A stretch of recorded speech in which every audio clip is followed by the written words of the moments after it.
So now I've looked at this course for a little bit, and there are a few things that I want to keep tweaking. Hopefully everyone got the message about the snow, but I'll leave that there for a little bit longer. We're currently in this week, so hopefully they look at the dates and understand that. So really there wasn't much for them to do last week, just do some introductions, objectives, and course contract, and notice people have been doing that. This is the week I've been developing, Chapter 1, Why Computers Matter, Becoming Computer Literate. And there are a few things that bother me. A lot of what I do has highlighted this common resources HTML block I put here. One of the things that bothers me is when things wrap. I'm looking on a pretty standard 16, 17-inch monitor, which is kind of the low end of what people are using these days, and even so it wraps, and I don't want it to wrap. So I'm going to change class announcements to just be announcements, because what else would they be? Because after all, it is a class. And class discussions could just be discussions, but I want them to be about the class as opposed to a social forum, and that doesn't seem to need to wrap, so we're going to save those changes. Also, now might be a good time to think about library and financial aid and policies, but I don't have those links all just ready, but I'll do the library just for kicks. So we go to our school and see if I can find just a link right to that. And actually, you could look at the home page of your course and decide about all the other things you want. So under, any number of these could be added, bookstore and what have you. That's just a judgment call on your part. Some schools will force you to list certain things, and others will leave it up to you. I encourage you not to clutter that with things that you don't think they'll use. In fact, I'm not even sure I want to have library here, but for purposes of the tutorial, I thought it would be good. And nowadays, I think they're using Google as the library. Financial aid, again, chances are if they have financial aid, they've probably already been to that office and know how to get it. There's no point in really duplicating everything on the front page. But anyway, there may be requirements your school has for what materials should be readily available. In addition, looking at these common resources I've developed, I'm going to click this to show only this week.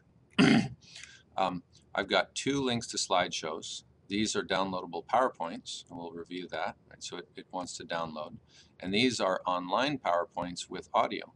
So first of all, these could be bigger, I've realized. So I'm going to go and tweak that just a little bit to make the window a bit bigger. And I'm going to go up to about, nowadays everyone's at a pretty high resolution. So I'll go 900 by, I don't know, 600. Save. And then also I want to indicate what they are. So this way, what I'm going to do here is just add a simple label. And what it is a horizontal rule followed by something relative to the section I'm defining. So I'll put class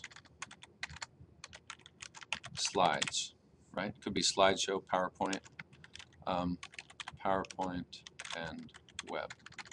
So I'll have to think, it'd be nice to maybe do a focus group or ask some students if they know what that means. And I'll put those in as a heading 3. And I'll go ahead and indent.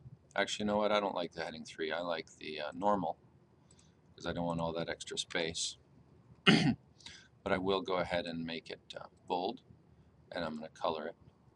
And then I could just kind of duplicate this. And I'll save that. And now what I can do is move this up to here so that these things appear underneath it. And then I'll do the same thing. I'll insert a label. I'll put the horizontal rule, and I'll put multimedia files, sound bites, which are, this is a name that they're using for these files in this particular course. And again, I'll make those colored and have someone decide if these are good colors later.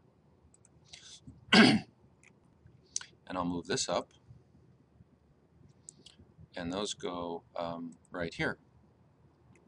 So now, and I'm going to go ahead and indent them to show that there's sort of a subcategory of the read and review. And my indent seems to be barely showing up, which is peculiar. So anyway, I'd like it to indent, but my indent is not working. So I'll have to debug that and figure out what's going on. But I'd like these to be moved in. If I absolutely had to, I could put some spaces. But now you see this section is really starting to take shape. And when I turn editing off, it doesn't really look half bad.